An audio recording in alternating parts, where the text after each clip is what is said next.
bienvenue pour ce nouveau tutoriel sur Cinema 4D. Alors cette semaine, on va parler de Expresso. On va voir en fait des nœuds Expresso, mais pas vraiment des nœuds Expresso, pas des nœuds Expresso purs, c'est-à-dire pas des trucs qui sont intégrés dans Expresso et tout. Non, on va voir des nœuds qui sont dans le système preset, c'est-à-dire un petit peu ce qui est dans la médiathèque d'Expresso.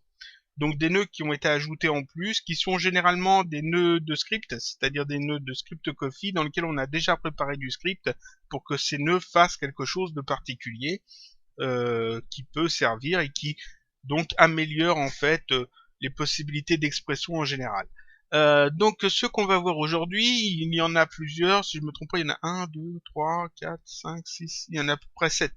7 nœuds qu'on va voir, et ces 7 nœuds ont tous un rapport avec le texte. En fait, ils servent tous à manipuler des chaînes de caractères, du texte. Et c'est pas évident de trouver des utilisations à ces nœuds, parce qu'en fait, manipuler du texte dans Cinema 4D, c'est pas quelque chose qu'on fait très souvent. Mais ça peut être très utile pour ceux qui font des templates d'animation. On trouve assez souvent sur YouTube des personnes qui proposent des fichiers C4D d'une animation d'intro, par exemple, ou d'une animation diverse. Et puis en fait, ce sont des templates, c'est-à-dire qu'on a juste un fichier texte, pas un fichier texte, un objet texte à modifier pour mettre notre pseudo, notre logo, n'importe quoi. Et puis l'animation se lance et puis ça fonctionne bien. C'est bien quand on peut mettre des données d'utilisateurs et puis pousser les choses un petit peu plus loin en mettant des paramètres, etc. Et la manipulation du texte, dans ce cas-là, devient utile. C'est-à-dire que si la personne va mettre son pseudo, peut-être qu'à un moment donné, ce pseudo, il va falloir le couper en deux pour que l'animation fonctionne bien. Peut-être qu'il va falloir ajouter quelque chose, ou il va falloir juste, ou au contraire retirer quelque chose. Donc, ça permet vraiment de manipuler du texte. C'est dans Expresso, vu que c'est de l'Expresso, il va donc me falloir un neutre. Un neutre dans lequel je vais mettre un tag Expresso. Donc j'ajoute un neutre à la scène, je vais l'appeler Expresso, pour que ce soit bien clair. Je vais ajouter dessus tout de suite propriété Cinema 4D Expresso, le tag Expresso. Ça m'ouvre la fenêtre Expresso, c'est parfait. Les nœuds qu'on va voir, ils sont dans le Xpool. C'est-à-dire que ceux qui n'ont pas l'habitude d'aller dans le Xpool, qui font juste ça et ça, vous n'avez pas en fait les nœuds que je vais parler, les nœuds que je vais présenter. Parce qu'en fait, ces nœuds ne sont pas ici, ils sont pas présentés ici, ils sont dans les systèmes presets. Donc pour ça, il faut aller dans le Xpool, c'est bien important. Je vérifie que j'ai bien activé, oui. Et ici, opérateur système, c'est ce que l'on a ici, tout ça. Et paramètres système, c'est les paramètres système du CKD, je crois que j'en ai déjà parlé. Non. Et ici, système preset, c'est un petit peu une sorte de médiathèque pour Expresso. Donc j'ouvre ça, tac, et ici on a plusieurs nœuds, on en a vu quelques-uns. On a vu le time control, on a vu l'action timer, il me semble, le random integer, on l'a vu aussi. Il me semble qu'on en a vu ici dans Thinking Particles. Non, j'ai pas montré celui-là en fait. Ici, j'en ai pas montré. Ceux-là, ils sont très intéressants, je vais les présenter, mais pas aujourd'hui. Ici, c'est intéressant aussi, mais nous, ce qu'on va voir, c'est ici dans String. C'est-à-dire les chaînes de caractères. J'ouvre ça. On va pas tout voir, parce qu'il y en a qui sont peut-être trop spécifiques. En fait, ici, je voulais vraiment me concentrer sur la manipulation de chaînes de caractères. Donc, toX, c'est pour en transformer en hexadécimal, on va pas en parler. Print to console, c'est pour écrire, en fait, depuis Expresso dans la console de Cinema 4D, à des fins de test, par exemple, pour du débugage d'Expresso, ça peut être utile. Mais on va pas voir ça aujourd'hui. Cette décimale, c'est pour définir les décimales, on s'en occupe pas non plus. Nous, ça commence ici. 1, 2, 3, 4, 5, 6 et 7. C'est 7 nœuds là. C'est 7 là. Je peux pas... Non. Tac. Donc ces 7 nœuds là, c'est ceux que l'on va voir aujourd'hui. Et en fait, ce sont pas vraiment des nœuds Expresso purs, ce sont des scripts coffee. C'est-à-dire que si j'ajoute celui-là dans Expresso, que je clique dessus, vous voyez que ici c'est opérateur coffee, avec un bout de code dedans, qui ressemble à du C, hein, c'est typiquement du C d'ailleurs. Bon, c'est du coffee, mais le coffee et le C c'est très très proche. Donc en fait, ces nœuds sont simplement des nœuds de script coffee dans lesquels on a déjà préparé un bout de code. Donc ça va être très utile parce qu'on peut les refaire en Python si on veut. Si vous voulez aller plus loin, on peut faire la même chose en Python.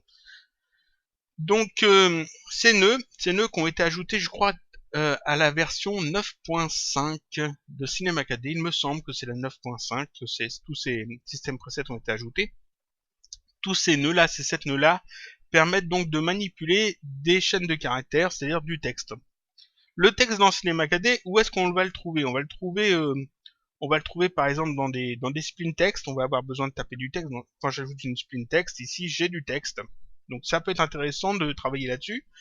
C'est intéressant aussi ici pour les mots texte. Quand on ajoute un mot texte, ici on a du texte également. Donc là pareil, ça peut être intéressant de gérer le texte, d'avoir la possibilité de couper par exemple un mot à un certain moment, après un certain nombre de caractères, ou de savoir combien de caractères possède un mot, pour pouvoir ajuster en fait l'animation qu'il y a autour en fonction du nombre de caractères dans le mot, par exemple.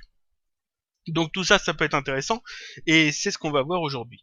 Donc ce que je vais faire d'abord, dans mon autre Expresso ici, je vais ajouter des données utilisateurs. Je vais ajouter une seule donnée utilisateur qui va me permettre d'entrer du texte. Comme ça sera beaucoup plus pratique. Donc je la sélectionne, ce nœud Expresso, je sélectionne, je vais dans données utilisateurs, gérer les données utilisateurs, ça m'ouvre cette fenêtre, parfait. Afin que ça soit propre, on va ajouter un groupe. Donc ici, je clique sur le bouton ajouter groupe. Voilà, ça m'ajoute un groupe, je le sors de la hiérarchie en le faisant glisser en dessous. Et ce groupe, je vais le renommer réglages. Ça va me permettre de créer un onglet dans le neutre, dans les propriétés du neutre, dans lequel je pourrai y mettre mes données utilisateurs. Donc, réglage. Je sélectionne réglage, je clique ici sur ajouter pour ajouter une donnée utilisateur. Voilà. Et ici, je peux ajouter donc une donnée utilisateur qui va me permettre de saisir du texte. Donc, je vais appeler ça le texte pour que ce soit clair. Et ici, dans champ, à la place de champ d'entrée flottant, dans type de données, je vais choisir à la place texte dynamique, ce qui me permet de taper du texte. Je veux pouvoir taper du texte sur plusieurs lignes quand même. Donc ici, interface, je vais changer texte dynamique en texte dynamique multiligne, ce qui me permet d'avoir ici un champ plus grand qui permet de taper plusieurs lignes de texte. Et je fais OK pour valider. Voilà. Quand je sélectionne Expresso, mon neutre, ici j'ai effectivement un onglet supplémentaire dans ses propriétés, réglages, avec ici le texte que j'ai écrit, et ici la possibilité de taper plusieurs lignes de texte. Ça, je vais pouvoir le récupérer dans Expresso. Donc je vais ouvrir mon Expresso, je vais y faire glisser mon neutre, et aller chercher ces données utilisateurs. On va faire ça proprement. Je vais faire ça comme ça. Ici, je clique là-dessus. Je vais ici dans Réglages, l'onglet que j'ai ajouté, et ici j'ai le texte. Je clique dessus, ça m'ajoute le texte, qui sort ici, en fait, le texte que je vais taper dans ce champ de propriété. Donc là, c'est parfait, j'ai un texte. Je peux tout à fait vérifier si ça marche, c'est-à-dire qu'ici, par exemple, je peux ajouter, on va mettre un mot texte, peut-être ce sera mieux. Un mot texte, voilà, alors je vais pousser ça temporairement. Mot texte, on va le laisser aligné à gauche, peut-être. On va faire un truc comme ça. On va lui mettre un couvercle biseau. On va dire de 3 et 1. 3 et 1. Et puis on va le faire plus petit si on va mettre 100 à la place de 200. Voilà, je zoome un petit peu.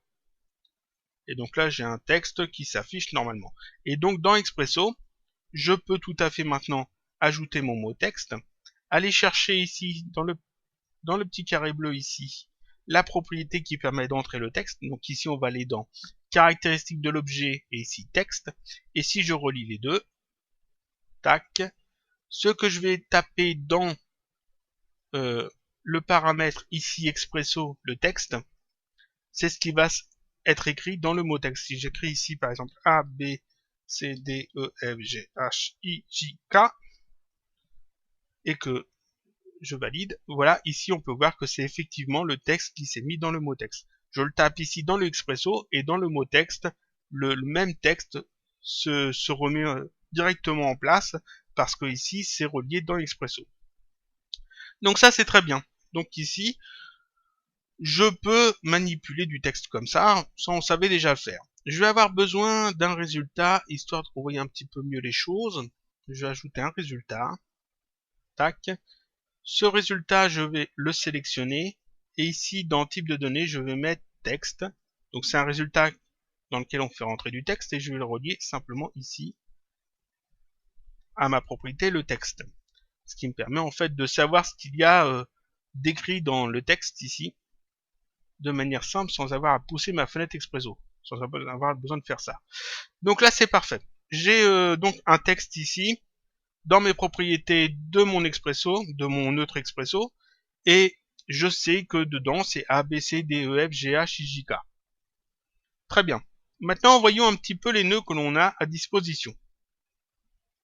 Ici, donc on a d'abord length string. En fait, ça veut dire longueur de la chaîne de caractères. Je l'ajoute à ma scène Expresso. Qu'est-ce que ça demande? Ça demande ici en entrée un texte. Si je fais information sur le peur, on voit que c'est effectivement un texte qui rentre. Et ici, en sortie, longueur, clic droit, information sur le peur, on voit que c'est un entier qui sort. Donc je vais faire un double de mon résultat, ou alors je vais en chercher un neuf, un tout neuf, résultat, voilà. Je l'ajoute, on va fermer ça. Et ici le résultat, si je le relie ici à la longueur, ça va être bon. Et ici, il faut que je fasse rentrer un texte, je vais faire rentrer le texte que j'ai mis dans mon Expresso. Et en fait, ici, ça me donne quoi? Ça me donne la longueur du texte.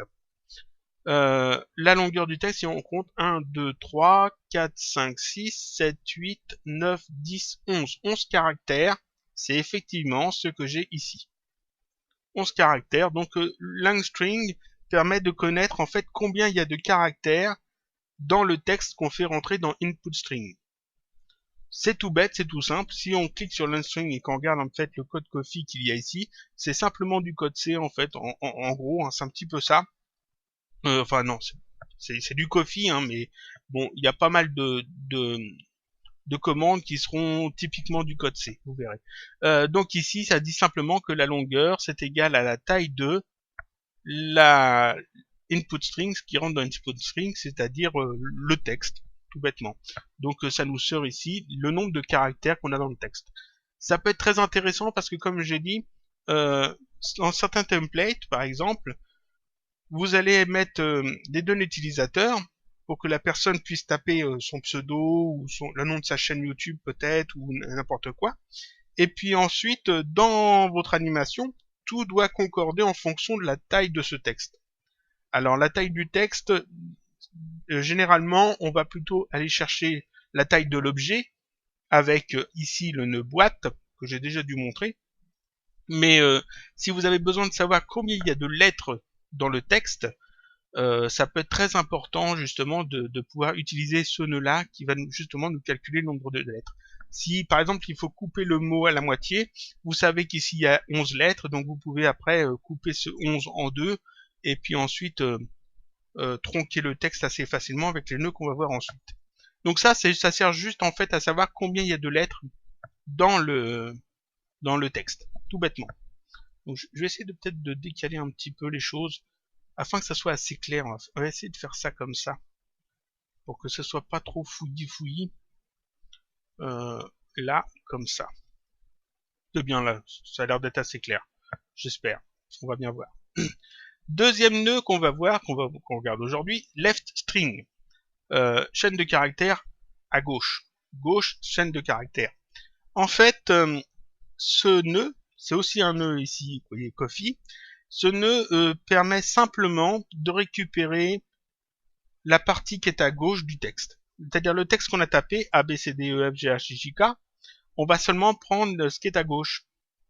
Alors, ce qui est à gauche de où à où aussi, eh bien c'est là le deuxième peur, count, qui va nous permettre justement de le décider, de savoir jusqu'où est-ce qu'on va prendre, combien de lettres on va prendre à partir de la gauche. Et ici en résultat, ça va nous sortir un texte. Si je fais information sur l'auteur, on voit que c'est effectivement un texte qui va sortir. Alors je vais dupliquer ce neutre-là, ce résultat-là, voilà, pour le relier ici. Parfait. Et ici, je relie en fait le texte dans input string, tac. Et ici, count par défaut, c'est sur 3. Si je sélectionne left string ici, dans paramètres, on voit que count est par défaut sur 3. Donc ici, il me sort les 3 premières lettres à partir de la gauche. Donc ici, c'est A, B et C. Parce que ils sont à gauche, et puis c'est 3 lettres. Si je mets plus que 3, si je mets 4, il va m'en sortir ici 4, A, B, C, D. Et si j'en mets 11, il va me sortir la totalité. Si je mets 11, il me sort la totalité. Et si je mets plus que 11, il me sort quand même la totalité, vu que de toute façon, il n'y en a pas après. Si je mets beaucoup plus que 11, vous voyez que j'ai quand même la chaîne complète. Et si je mets 0, il m'en sort aucun. Voilà, donc je peux lui en demander une lettre seulement, 2 lettres, 3 lettres, 4 lettres. Et ici, vous voyez que ça peut être animé, ça. Donc on peut tout à fait commencer à 0, dans une animation, à 0, et puis augmenter cette valeur-là progressivement le temps de l'animation. D'abord à 0, et puis après 1, 2, 3, 4, et les lettres s'affichent progressivement. Et là, si je relie le mot texte qui est ici, à la place de le relier à ça, je le relie ici, comme ça, tac.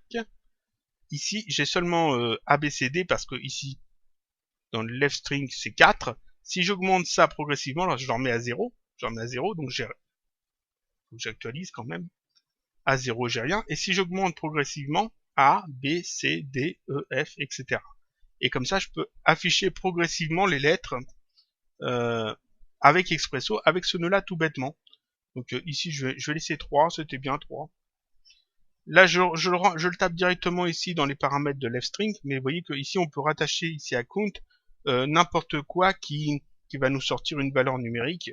Donc ici, je pourrais tout à fait faire un calcul à partir de 11 ici, retirer un certain nombre et puis le faire rentrer là-dedans dans count, ça fonctionnerait aussi bien.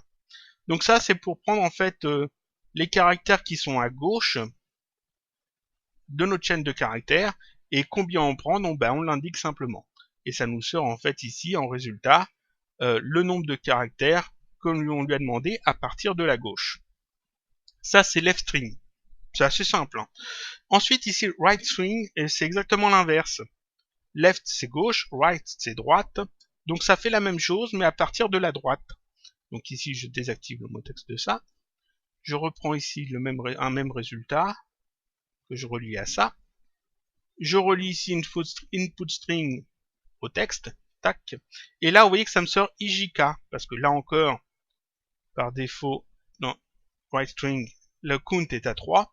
Donc là, c'est pareil, sauf que ici, si je fais ça, tac, c'est non plus à partir de la gauche, mais à partir de la droite. Je sélectionne ça, et si je rejoue comme ça, on met 0, j'actualise. Voilà. Si je mets 1, j'ai le K. Si je mets 2, j'ai le J, et ainsi de suite, et comme ça jusqu'au A. Et si je vais plus loin, vous voyez que ça s'arrête au A, parce que de toute façon, il n'y a pas plus de lettres que 11. Donc ça fait la même chose, mais à partir de la droite. Mais c'est exactement la même chose. Hein. Voilà. Donc left string, ça prend à partir de la gauche, right string, ça prend à partir de la droite, et à chaque fois, count nous indique combien, en fait, de caractères on veut récupérer. Ensuite, ici, mid string. C'est un petit peu pareil, sauf que ça va être plutôt au milieu. Mais vu que le milieu, tout ça, on peut définir, ça fait que on peut faire la même chose que left string, ou alors seulement partir du milieu. C'est-à-dire que ici, pareil, on prend input string, c'est notre chaîne de caractères. Tac. En résultat, ça va nous sortir aussi un texte. Alors, je vais prendre aussi un résultat. Voilà. Je vais pousser ça. Un résultat. Je vais aussi mettre le mot texte, tant qu'à faire, pour qu'on puisse avoir un affichage dans la vue. Et ici, on a deux valeurs. On a deux paramètres, start et count. Count, c'est pareil que pour left et right string, c'est-à-dire que c'est combien de lettres on va récupérer. Donc si je le sélectionne ici, on voit que ici, par défaut, il est à 10, on va le mettre à 3. À 3. Et start, c'est à partir de où on commence à récupérer le texte. C'est-à-dire qu'ici, on a A, B, C, D, E, F, G, H, J, K. Je vais actualiser. Voilà. Et ici, on voit que dans le résultat, il nous a sorti B, C, D. Pourquoi? Parce qu'en fait, il a passé la première lettre, le A, parce que ici, start, c'est à 1 à la place de 0. Donc, il commence pas à 0, il commence à 1. Donc, il commence après le A. Et ensuite, il prend 3 lettres. Donc, le B, le C et le D. Si je lui demande de commencer à 0, il va me prendre le A, le B et le C. Donc là, je mets 0, il me prend A, B, C. Si je lui demande de commencer plus loin, par exemple à 3, il va prendre le D, le E, le F. Si je lui demande de prendre plus de lettres, par exemple 5 lettres, il va me prendre D, E, F, G, H. Si je lui demande de reprendre à partir de 0, il va me prendre A, B, C, D, E. Donc en fait ici, je choisis combien de lettres je veux qu'il récupère et à partir de quel emplacement dans ma chaîne de caractères je veux qu'il commence à récupérer ces lettres. C'est un petit peu plus évolué que le left string parce qu'en fait on définit à partir de où les caractères doivent commencer à être récoltés. Mais sinon après, vous voyez que là, ça va fonctionner de la même façon. Si ici je mets 0, j'ai rien, je peux augmenter comme ça progressivement, abaisser, et je peux aussi augmenter ici le start, ça s'anime tout ça, pour décaler comme ça si je veux.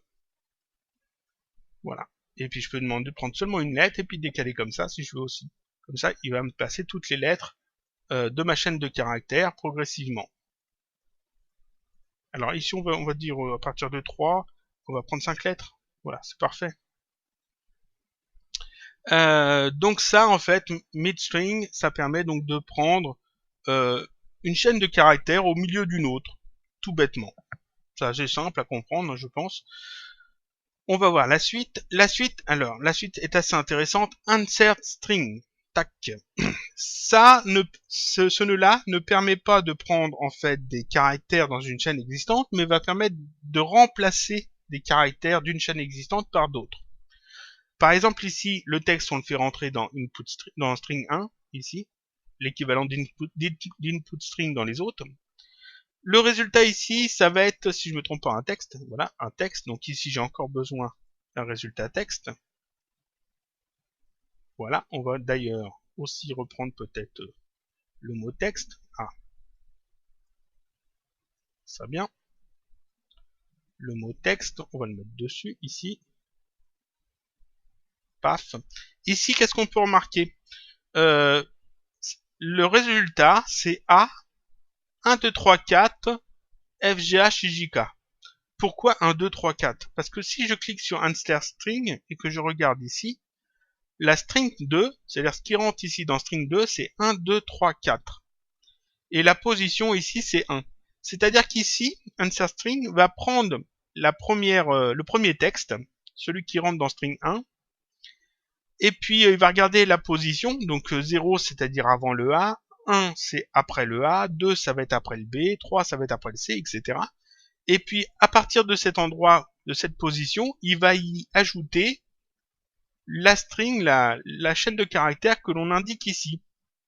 Alors cette chaîne de caractères va pas venir s'insérer dans le texte d'origine, mais va venir remplacer les caractères du texte d'origine. C'est pour ça qu'en fait on a A, puis à la place d'avoir B, C, D, E, on a 1, 2, 3, 4, qui est ici.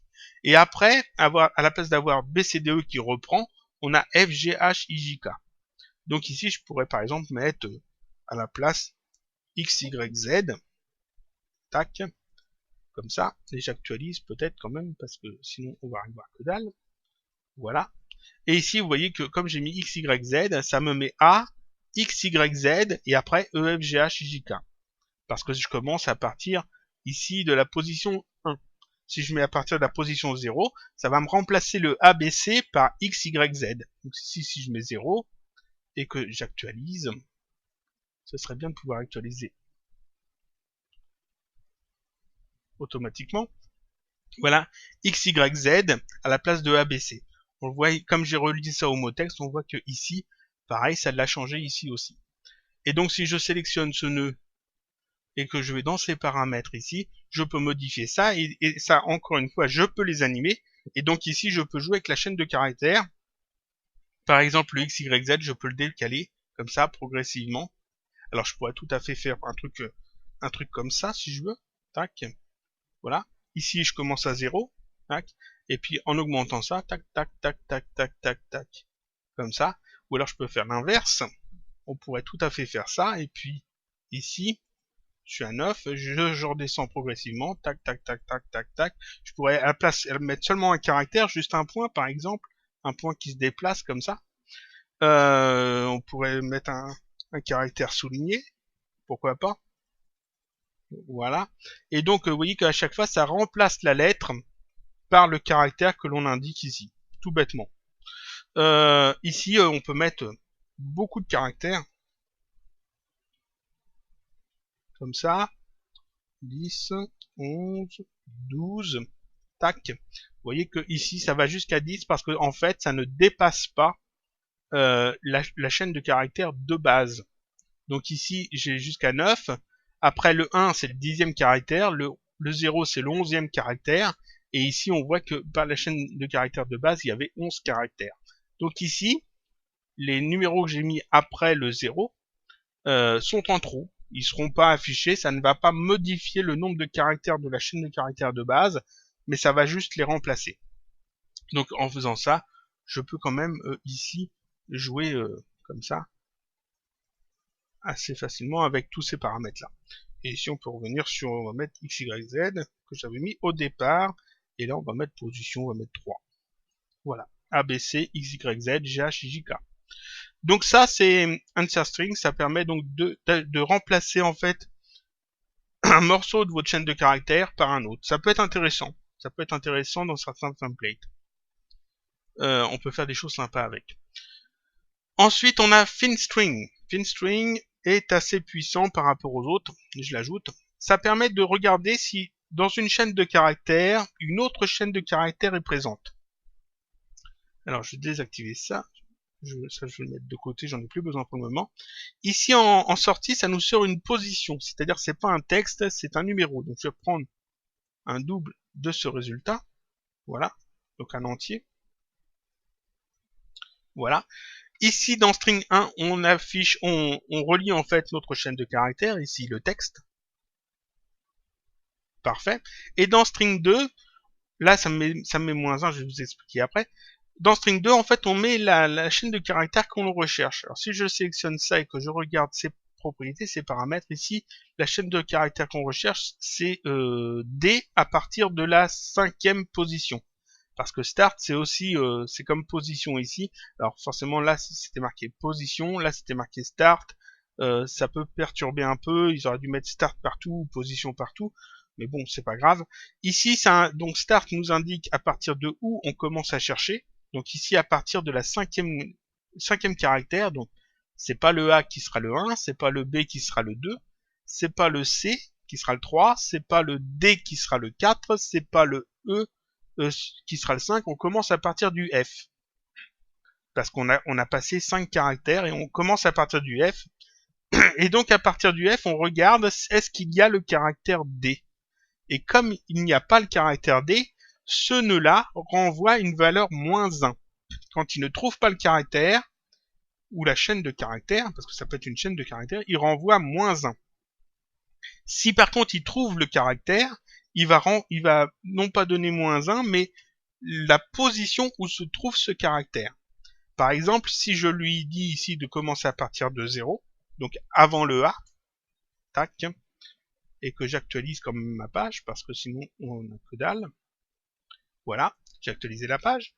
Ici, il m'indique 3. Pourquoi 3? Parce que le A, c'est le 1, le B, c'est le 2, le C, c'est le 3, et à partir de 3, tac, il trouve le D.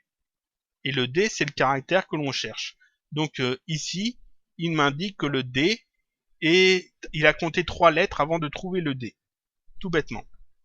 Donc il a compté 3 lettres avant de trouver le D. Si je lui demande de chercher le F, ici le F, tac, et j'actualise, bah, ça s'actualise automatiquement. Ici, il m'indique qu'il a compté 5 lettres avant de trouver le F. Je peux lui demander de chercher plusieurs lettres. Je peux lui demander de chercher HI, par exemple. HI, tac. Il me dit qu'il a compté 7 lettres avant de trouver HI. Par contre, si je lui demande de chercher HP, voilà, comme il trouve pas HP dans ma chaîne de caractères, parce qu'il n'y a pas HP, dans ce cas-là, il me dit moins 1. Le mot HP, les lettres HP ne sont pas dans cette chaîne de caractères. Ça peut être très utile si vous voulez justement repérer un mot dans une chaîne de caractères. C'est-à-dire si vous voulez savoir si un mot est compris dans une chaîne de caractères. En programmation, ça sert beaucoup. Ici, dans le cas d'animation, ça va peut-être moins nous servir, mais ça peut servir. Par exemple, est-ce qu'il y a un point dans une chaîne de caractères? Si le point dans votre template d'animation peut être gênant, ça peut être intéressant de savoir où est-ce que ce point se trouve dans votre chaîne de caractères. Comme vous savez le nombre de caractères qu'il y a dans votre chaîne de caractères grâce à LongString, et qu'avec FinString, vous pouvez savoir à quel endroit se trouve ce caractère, vous pouvez en fait couper vos caractères avec leftString et rightString avant le point et après le point, et retirer par exemple un point qui serait gênant, un point ou un underscore, ou peut-être un caractère avec un accent, ou remplacer un caractère avec un accent par un caractère sans accent, ça peut être intéressant. Avec answer string, on peut remplacer une lettre de votre chaîne de caractères, donc remplacer un E avec accent par un E sans accent, si ça peut être intéressant pour votre template. Par exemple, ce sont des exemples que vous pouvez utiliser dans des templates avec ces nœuds-là. Donc FinString permet donc de trouver s'il y a un mot compris dans un autre, et puis vous indiquer à partir d'où ce mot commence. Ensuite, FillString. FillString, voilà, tac. Pareil, ici en résultat, on va voir un texte, si je me trompe pas, je vérifie, oui, c'est bien ça, un texte. Donc je reprends ici un résultat texte. Voilà. Et en fait, FillString va nous permettre en fait de remplir notre chaîne de caractères par un autre caractère. Pas par un mot, mais par un... Contrairement à l'insert string où on pouvait remplacer par un mot complet ou par une chaîne de caractères, ici c'est seulement par un seul caractère. Donc je mets le texte dans string 1, je clique sur string ici pour voir ses propriétés. Ici on a start, c'est où est-ce que ça commence. Là encore, c'est mis 1 par défaut, on va mettre 0. On va commencer avant le A. Je vais actualiser un petit peu quand même, voilà. Ici dans les propriétés par défaut, count c'est 3, c'est-à-dire qu'on va en remplacer 3 caractères. Et ici char, c'est le caractère en question. Ici c'est un X par défaut. On pourrait mettre par exemple un point. Si je mets un point, voilà. Ici qu'est-ce qu'on a dans le résultat? À partir de 0, donc à partir de avant le A, on met un point pendant 3 caractères par-dessus le caractère, par-dessus la chaîne de caractères principale. Donc ici on a point, point, point à la place de A, B, C, et puis après D, E, F, G, H, I, J, K. Je peux mettre à la place de point, à la place des points, je peux remettre le X, comme ça, pour avoir en fait, il faut que j'actualise à chaque fois, c'est un petit peu gênant. Ah. Tac, on va me faire lecture. Comme ça actualisera tout le temps. Voilà, ici j'ai XXX, après DEF, GH, JK. Et si je reclique là-dessus et que je mets par exemple à la place de X, je peux mettre un A, tac, ça me met AAA, DEF, etc. Et là, c'est seulement un seul caractère. Je peux pas mettre ABC, ça va pas me mettre ABC, ça va pas me mettre ABC, ça me met seulement des A. Si je mets par exemple BCD, ça va me mettre que des B. Ça prend que le premier caractère que j'entre ici. Parce qu'ici, ça prend qu'un seul caractère. Alors le fait que ça prenne qu'un seul caractère, ça peut paraître un peu inutile, parce qu'en fait on a le insert string qui fait plus de choses, puisque lui il permet de prendre toute une chaîne de caractères. Mais ça peut être utile quand même, par exemple si vous voulez juste utiliser un point en plus, là, au lieu de 3, ici on va mettre 1, comme ça met un point ici, et puis ici on augmente le count progressivement, et puis ça remplace les caractères par des points par exemple. Ouais, on fait l'inverse, on efface les caractères des points par les lettres. Ou alors ici, on augmente le start. Alors on va en mettre un quand même. Le start et le point se déplacent pareil, comme on avait vu avec l'insert string. Donc ça peut être utile quand même, mais là, il faut bien prendre en compte que c'est qu'un seul caractère que l'on remplace. On peut en mettre autant qu'on veut, mais c'est seulement un seul caractère qui est ajouté en fait sur votre chaîne de caractères. Donc, et ça, c'était le dernier, c'était FillString. Donc, je vais mettre pause quand même ici, parce que ça sert à rien de le faire tourner dans le vide. Voilà. Donc, tous ces nœuds-là permettent donc de manipuler des chaînes de texte de manière assez intéressante, parce que on peut faire comme pas mal de choses. Ça sert beaucoup en programmation en C, en Python. Avec Python, on peut faire beaucoup plus de choses. C'est-à-dire que je ferai peut-être des nœuds spéciaux avec des scripts Python qui permettent de faire des trucs intéressants.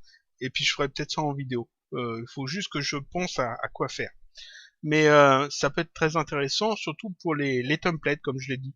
Tous ceux qui veulent faire des templates d'intro, d'animation, des trucs tout faits que d'autres personnes ont juste à télécharger et puis remplacer avec des données utilisateurs, peut-être leur pseudo, peut-être le nom de leur chaîne YouTube.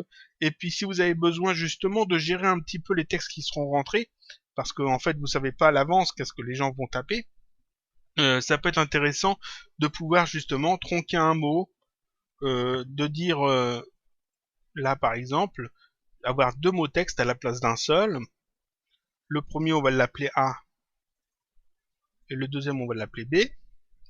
Voilà. Celui qui est A, on va dire qu'il est sa ligne à droite. Voilà. Et celui qui est B, il se sa ligne à gauche. Donc ici A et je rajoute B. Paf. Donc j'ai A qui est ici, j'ai B qui est là. Je mets dans les deux ici le port texte. Donc caractéristique de l'objet texte. Et puis ici left string, je le fais rentrer dans A. Tac. Et right string, je le fais rentrer dans B. Comme ça.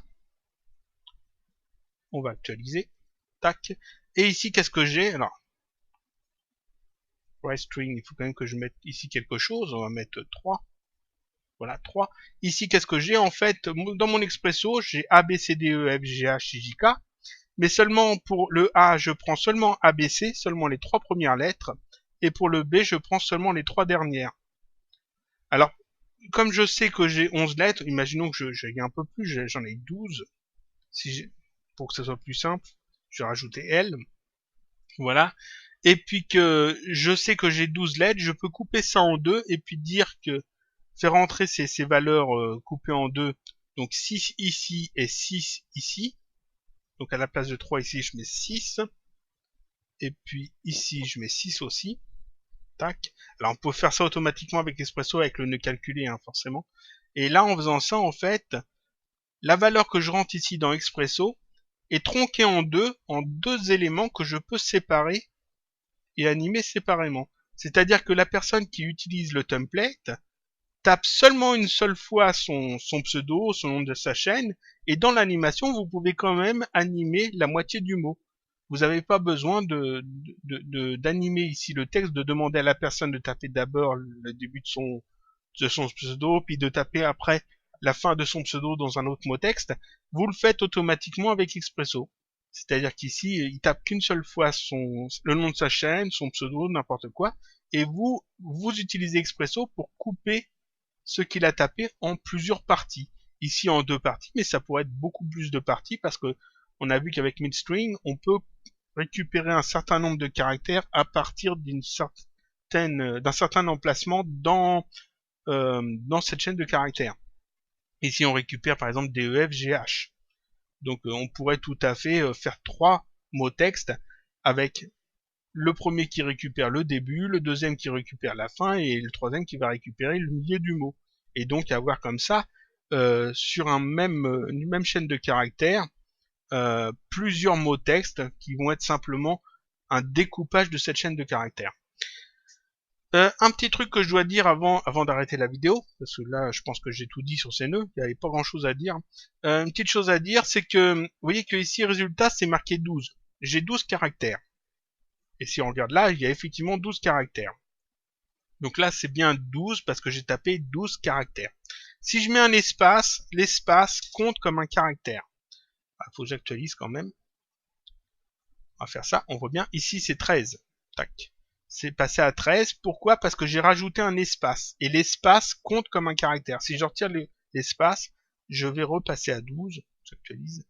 Je repasse à 12 parce que, comme ça, je repasse à 12 parce que j'ai retiré l'espace. L'espace donc compte comme un caractère. Si vous avez un mot avec un espace à l'intérieur, c'est-à-dire que vous avez plusieurs mots dans votre chaîne de texte, les espaces vont compter. Chose aussi importante, si je fais un entrée, si je fais un retour à la ligne, je fais entrée, tac, voilà, ça compte aussi. Vous voyez que je suis passé à 14. Pourquoi? Parce que je suis passé à la ligne, tout bêtement. Quand on fait un entrée, désolé pour le micro, quand on fait entrer, en fait, un caractère est ajouté à la fin de votre chaîne de caractères, un caractère qui ne s'affiche pas à l'écran, mais qui indique à l'ordinateur que l'on doit aller à la ligne. Et ce caractère, il est pris en compte justement par le bout de code qu'il y a dans l'unstring. En programmation, il est pris aussi en compte. Généralement, il est souvent représenté par un /n. Mais c'est juste un caractère spécial. Et il y en a plusieurs comme ça, des caractères spéciaux. Mais bon, ici, c'est les deux que je vous conseille de retenir. L'espace compte comme un caractère et le retour à la ligne compte aussi comme un caractère. Donc si j'efface le retour à la ligne, tac, j'actualise, je repasse bien à 13. Et si j'efface l'espace, je vais repasser à 12. Là, tac, je repasse bien à 12. Voilà, je me pose. Donc les espaces et les entrées, les retours à la ligne comptent comme des caractères complets. Là, je pense avoir tout dit sur les chaînes de caractères, la manipulation des chaînes de caractères. Je verrai peut-être pour faire des nœuds de presets comme ça, mais en Python. Il faut juste que je trouve l'idée de quoi faire. On peut faire pas mal de manipulation de texte aussi en Python, donc ça pourrait être intéressant de voir ça. Sinon, il y a d'autres choses qu'on peut faire en Python, au niveau des calculs par exemple. Il y a sûrement des nœuds qui n'ont pas été pensés, qui pourraient être intéressants et qui sont assez simples à faire, je pense. Donc ici aujourd'hui on a vu string, on a vu les 7 nœuds qui étaient ici. Ce sont des nœuds assez simples. Il y aura encore 7 décimales print to console et to x à voir, mais ça je mets ça pour bien plus tard parce que c'est pas intéressant pour le moment. Ce qui sera plus intéressant à voir, ça sera ici dans Advanced, les InSender, les Get Nearest Point. Ça c'est pareil sur les splines, et ça les follow splines, ça peut être très intéressant. Il y a aussi alors si je me trompe pas, ici dans calculation, il y a des choses intéressantes aussi, mais c'est plus spécifique à des setups complets. Donc je sais pas si je montrerai ça tout de suite.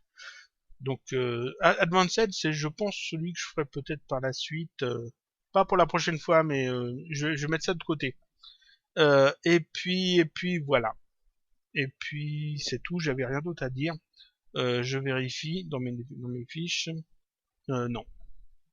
Donc 1, 2, 3, 4, 5, 6, 7 nœuds qui servent à manipuler des chaînes de caractères à partir d'une seule chaîne de caractères. Ici, on a utilisé en fait une donnée utilisateur que j'avais mis dans Expresso ici, mais vous pouvez directement récupérer du texte depuis un mot texte, c'est-à-dire qu'ici à la place de Expresso ici, et puis du texte ici Expresso, je pourrais tout à fait prendre le mot texte et le mettre ici et récupérer en fait le nombre de caractères qu'il y a dans un mot texte, couper un bout du texte du mot texte, etc. On peut vraiment manipuler tout ce qu'on veut avec. Hein. Voilà. Et ici, à chaque fois, j'ai cliqué sur les nœuds pour aller modifier les paramètres, mais bien sûr, ces ports-là, vous pouvez tout à fait les relier à autre chose. Ça peut tout à fait être relié à un calcul expresso que vous avez fait avant. Vous avez calculé peut-être la longueur du texte que vous avez besoin, vous avez pris la longueur du texte, vous en avez soustrait peut-être une partie, ou vous l'avez divisé, etc. Et puis vous faites rentrer cette valeur dans un des counts ici, ou dans un des start, ou dans l'opposition, et puis ça vous permet de faire des calculs un peu plus complets.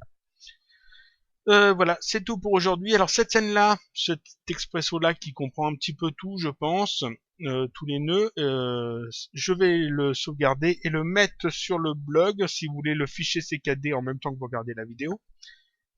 Et puis je vous dis à la semaine prochaine pour un autre tutoriel toujours sur Cinema 4D.